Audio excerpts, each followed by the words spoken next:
कत्ल कभी नहीं छुप सकता और औरत पर भी कभी एतबार नहीं करें। पुराने ज़माने की बात है कि दो दोस्त हुआ करते थे, आपस में बड़ा प्यार मोहब्बत, और उस प्यार और मोहब्बत का आखिर नतीजा ये निकला कि उनकी किसी मामले में अनबन हो गई, लड़ाई झगड़ा हो गया। लड़ाई झगड़ा होते हुए बात जो है वो कत्ल तक पहुंच चुकी।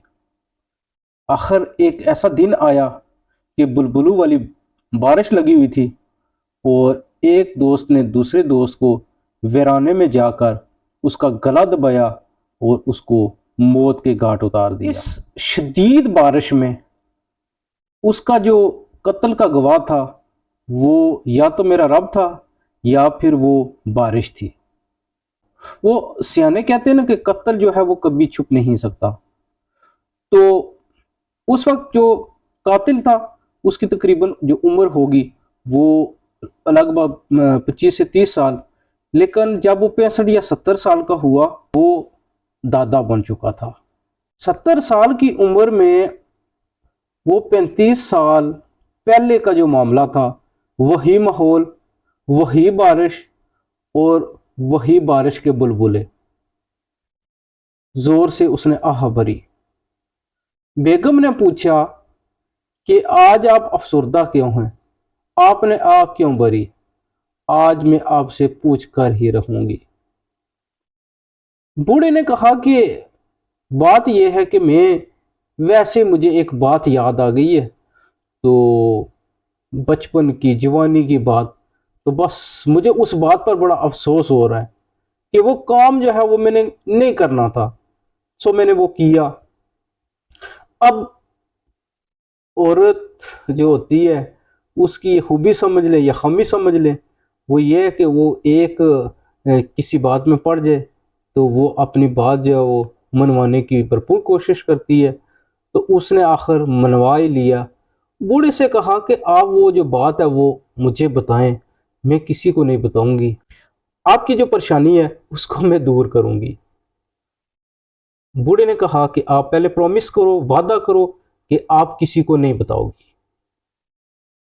अब उसकी जो बेगम थी, बूढ़ी औरत, उसने वादा लिया कि मैं किसी को नहीं बताऊंगी।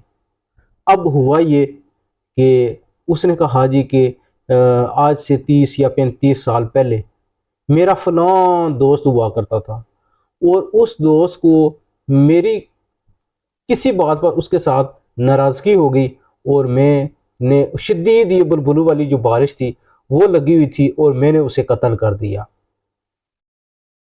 और आज वही बुलबुलों वाली बारिश आज फिर लगी हुई है और आज मुझे उसकी याद आ गई। खैर, रात हुई, सोए, दूसरा दिन हुआ, तीसरा हुआ, चौथे दिन वो औरत जो है वो मोहल्ले का जो कुआं था, पानी का कुआं, वहां चली गई और उसने भी वहां पर अपनी वो सांसें जो है उफ उफ ऐसे करना जो है शुरू कर दिया। वो ख्वातीन जो पानी भरने के लिए वहां आई हुई थी, तो उन्होंने पूछा कि क्या मसला है, आप की जो सांसें हैं वो आप भर रही हैं, आप हमें भी ये बताइए क्या मसला है। उसने कहा कि आप प्रॉमिस करें आप किसी को नहीं बताएंगे। तो सब ख्वातीन ने कहा जी ठीक है, हम प्रॉमिस करती हैं, वादा करती हैं कि आपके जो अंदर की बात है हम किसी को नहीं बताएंगी। उसने कहा कि फलां अरसा पहले वो जो बंदा वो जो बंदा जिसकी लाश वीराने से मिली थी, वो बंदा वो मेरे खामद ने मारा था। तो हुआ ये कि उन औरतों ने जब वो बैक डोर टू होम अपने घर गई, तो उन्होंने अपने हर एक औरत ने अपने अपने घर जाकर बताया कि वो उसका जो बेटा था ना, वो जो फोत हुआ था इतना अरसा पहले, जिसका कुछ सुराग नहीं मिला था, तो वो उस बंदे ने जो है वो फलां औरत कह रही थी कि मेरे खामद ने उसे मारा।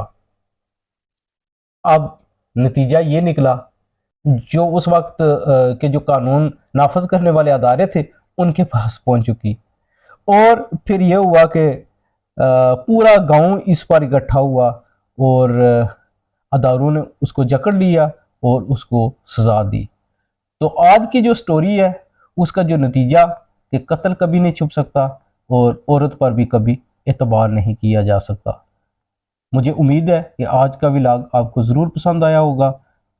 अगर आपने हमारा चैनल सब्सक्राइब नहीं किया अभी से चैनल सब्सक्राइब कर दें ताकि आने वाली वीडियो आपको मिलती रहें। मोहम्मद सरवर को इजाज़त दीजिए। कमेंट सेक्शन में आपने लाजमी बताना है कि आपको मेरी स्टोरी कैसी लगी। वस्सलाम।